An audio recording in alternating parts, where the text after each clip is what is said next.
Hi everyone, it's Henry here. Now recently Games Workshop sent us the CADIA Stands box, which is the sort of new army launch box thing for the latest Imperial Guard release, and it's awesome. I ripped it open, had a look through the book, tons of great artwork, and then started ogling the sprues, and I thought, I have to paint a guardsman, I have to have some fun. So I built up a veteran guardsman from the Command Squad set, and I thought I'd document how I went about it, see if there's any useful tips and tricks that you can have for coming up with your own regiments. So let's paint.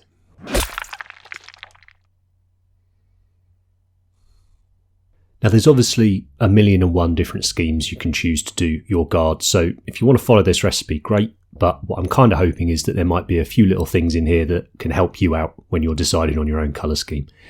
The first thing I'm doing is using my airbrush to give myself a really stark pre-shade or a pre-highlight.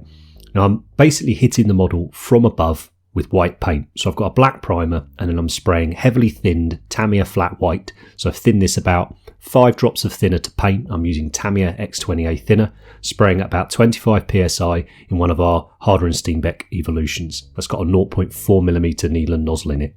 So no real skill with this, we're just doing a classic zenith or sort of top down, lighter at the top, darker away from the light source. Just gives us a nice bright sort of strong contrast base to work from.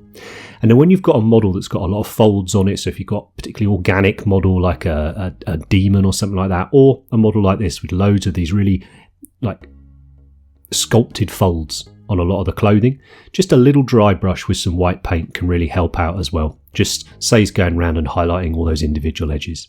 Now I'm not really into real world military history, so when it comes to camouflage, my first port of call is the greatest tag team in all of professional wrestling history, the Dudley Boys. So just like I did with my Orc Commando, I went back, looked at some old Dudley Boy matches, and I really like this look. So this is the inspiration. I'm not going to copy it exactly, but I liked the colours and I like the squiggles, so I'll try and do something similar.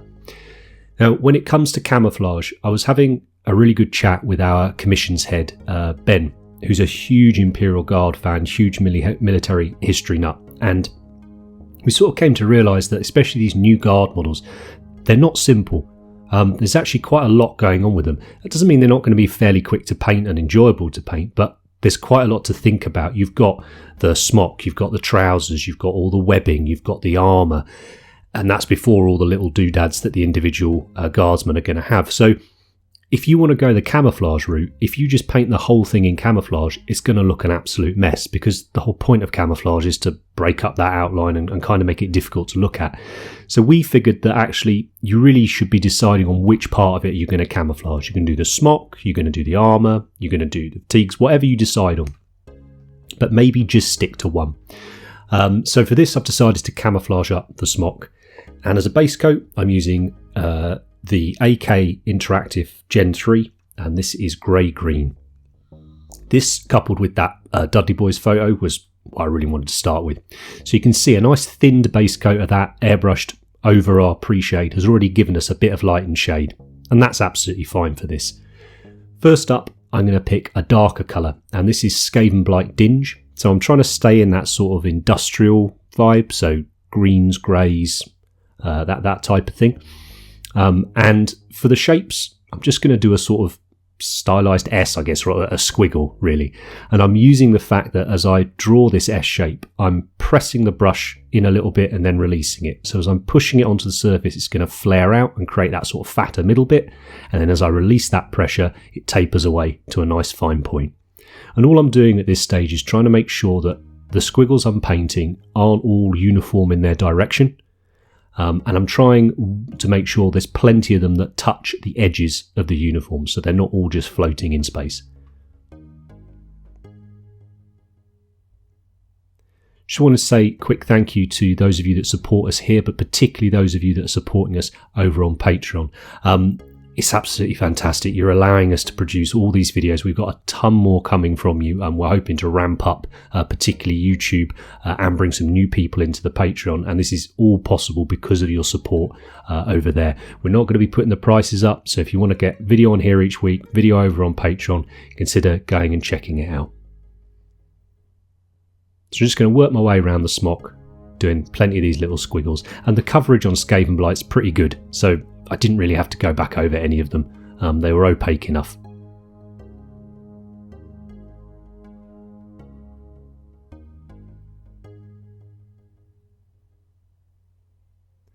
For the next part of the camouflage, I've gone for a darker colour. Now this is Corvus Black, again by Games Workshop. And this time I'm going to do a slightly smaller squiggle, and I'm going to come off like a T or a Y shape. The majority of these, I'm going to make sure they either cross over the existing squiggles or they sort of move alongside them. So rarely am I going to have one of these, again, just floating in space, completely surrounded by the lighter green.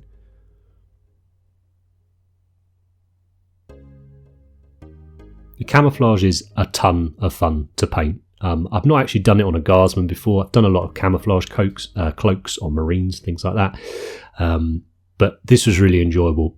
I think it's worth saying though that it's not going to be quick, but it's very relaxing to do. Like, you know, you could happily get a squad of 10, 20 done in an hour's sort of session, just chilling out, squiggling around. I know Ben's going to go for a mechanised force for his guard, partly so he can just enjoy spending a little bit more time on the individual troopers. We're going to have a ton of guard content for you over the next few months, so I'm really keen to get my hands on that new Rogel Dawn tank when that comes out, and Ben's painting up the whole box for his new army. I'm sure he'll be doing a video about that soon as well. And then the last colour for the camouflage is a sort of off-white. It's a very, very light grey. It's called Bright Warm Grey by Pro Acryl. I wouldn't use this again. If you really, really like this scheme and you want to copy it sort of exactly, go and find a Vallejo model colour, like a pale grey, something like that. It's got much better coverage. This has really terrible coverage, but it was the right colour when I pulled it out of my sort of paint box, which is why I've stuck with it and used it. But little things like that across an army project, it's going to grind on you. So it's worth, it's one of the reasons I think it's always worth doing a tester as well. Just jot it down in your book, right colour, bad consistency. Could I have mixed in another paint to change the consistency? Yeah, I could, but it's not really worth it. There's plenty of off-whites out there to use. And for that, I've just done sort of lots of very small squiggles, really, really tiny. And again, trying to make sure that they're touching at least one of the previous colours on there. I think it looks pretty cool. I'm really happy with it. So for the trousers, keeping it nice and simple, because we've had to take a little bit longer painting the camouflage, I want to try and make the rest of the model as simple as possible.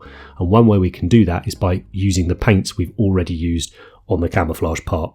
So I've thinned the Skavenblight Dinge down, and you can see as I'm painting it over these trousers, you're getting the pre-shade showing through. Really, really unprofessional of me there, leaving my phone on. That's Matt messaging me to talk about the podcast. And as you can see, once it's dried, you've got a little bit of that highlight and shadow showing through on the trousers there. And for the armour, I've chosen the Corvus Black. So again, the darkest colour that we used on the camouflage. So already these colours are on my palette. So I'm not having to waste time getting different paints out. So it's, it's more efficient from a time point of view and from a money point of view as well. You're not having to buy as many, 1,000,001 paints to do a guardsman with. I like it as well because it's going to bring a bit of harmony to the model. So once we've got all of that blocked in, we're going to give it an oil wash. Now I'm using Industrial Earth here by Absalom 502. It's an industrial scheme. Industrial Earth seemed like a no-brainer to use. You can see it's a really dirty green-brown colour. Now I've thinned this down using mineral spirits. Because I'm filming this for a video that I need to get out quite quickly, I'm using just normal off-the-shelf mineral spirits with a very fast drying time. So that mixed with the fact that these Absalom 502 oils have an additive in them that makes them dry quicker, it's a very speedy process, this. So I've mixed it up into a wash consistency, and all I need to do is make sure that the paint underneath, the acrylic paint we put on, is dry. As soon as it's dry, I can just wash over with that oil mix, just like you would do with a normal acrylic wash perhaps in the past. You're going to do exactly the same with this oil. The only difference here is I'm using an old synthetic brush rather than one of my nice natural hair brushes to paint with. And that's because your mineral spirits, no matter how good a quality they are, they're going to dry out your brushes. So we just give it a nice liberal wash. Try to take my brush off when it's touching one of the recesses so that the paint pulls in those recesses rather than on a flat surface. And then I'm just going to leave that for about 15 minutes or so. Get the hairdryer on it for a couple of minutes to make sure it's properly touch dry, and then I'll be ready to move on with the next stage. And the next stage is adding a little bit of life to that armour. So I've mixed in some of the warm grey, the bright warm grey colour, into my Corvus Black, and I'm just doing little dashes and scratches along the edges and then onto some of the surfaces of those armour panels. As I say, it's just to give it a little bit of life. It acts like a highlight. It does create a little bit of definition, sort of separation between the panels. And the nice thing here is it's not very difficult. You're just sort of chilling out and dabbing at the miniature, really. Just need to make sure you've got a nice point on your brush and not too much paint on the end of it. And then I've added a little bit more of the grey in. I'm just doing a final highlight along the edges.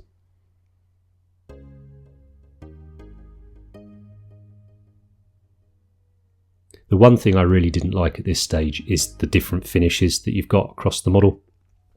It's horrible to look at. Some are shiny, some are mattes, whatever, but don't worry, we're going to fix that in a minute. Now for all the webbing, I'm going to go for black. So I've just taken model colour black here. So I'm going to paint all of the webbing straps and the pouches and everything in, but also the other details that I'm going to paint metal later as well, things like the grenade and the plasma gun. And you can see I've thinned that down and painted it over the pre-shade. We've already got a little bit of shading and highlighting going on those black parts, particularly the boots you can see there. Now for the first highlight, I've mixed in scale 75 Gobi Brown in with the black. And I'm going in now with quite a broad highlight just on all the edges and all the areas that as I look at it, you can see are clearly lighter than the rest. But if you've got a pair of leather boots, if you don't, just Google an image for some biker boots or something like that. It'll give you a good idea of what worn leather looks like. And I know the argument could be there, he probably polishes boots and all the rest of it, but I don't know. I think this looks cool. So work our way all around the webbing and the boots. And then add in a little bit more Gobi Brown for a couple of extra highlights on there. Now all I'm going to do is paint the last bits on here that are not metallic, so his hands that are there and the lenses on his thing, before I can finally sort out that horrible mishmash of finishes we got on the model. The skin was very simple. We used Games Workshop Night Quest or Flesh, gave it a little wash with Shadow's Flesh by Vallejo, and then just highlighted it back up. And the lenses are just Incubi Darkness and Sotek Green, both by Games Workshop. Now once all that's dry, I'm going to give the model a couple of coats of Ultra Matte Varnish. Now this is Ammo by MIG. This is their Lucky Ultra Matte. Through my airbrush, no thinning, 25 psi. So I've painted in the metal parts here, very simple, Iron Warriors and then a brown enamel wash. You obviously paint your metals however you like, but I think keep it simple is the key here if we're trying to paint an army up. But I thought I'd show you quickly how I like to do plasma guns on my armies. So I've just got some purple wash in my airbrush here. I'm just aiming it at the tip of the gun itself. I'm just going to sort of tint it as if we've got a bit of sort of heat discoloration on there. It's something I like to do with my models, is use the metals on them to introduce some colours. That way you can have a little bit of colour on there without it necessarily dominating the model. And then once that's dry, I'm going to take very, very thin Tamiya flat black. Thinned similar to when we were doing the pre-shade actually, so about 5 drops of thinner to paint. And I'm just going to spray the tip of this, where it's sort of, properly charred and blackened. Scorched, that's the word I'm looking for. And that's all that's going to be left to do is to base up the model like I do on most of our YouTube videos, and I'll pop down the pigments I used in the description. So here he is, a bit of fun really, but I thought it was worth documenting, and I hope there's a few things in there that you can apply when coming up with your own schemes for various regiments. I know I've got about, oh goodness, how so many in my mind, like playing Dawn of War, all the army paint are on there, all the different regiments you can come up with. I'd love to paint them. I'm really, really happy for all you Guard fans out there, Astra Militarum fans out there. It's a wonderful range of miniatures you got now, and I can't wait to see what we start seeing from all the hobbyists out there across social media and so on. Now, if you've enjoyed the video, hit the like button and subscribe if you're not already. If you've got any questions at all, pop them down in the comments and I'll do my best to get back to you. So thanks very much for watching, and I'll see you next time.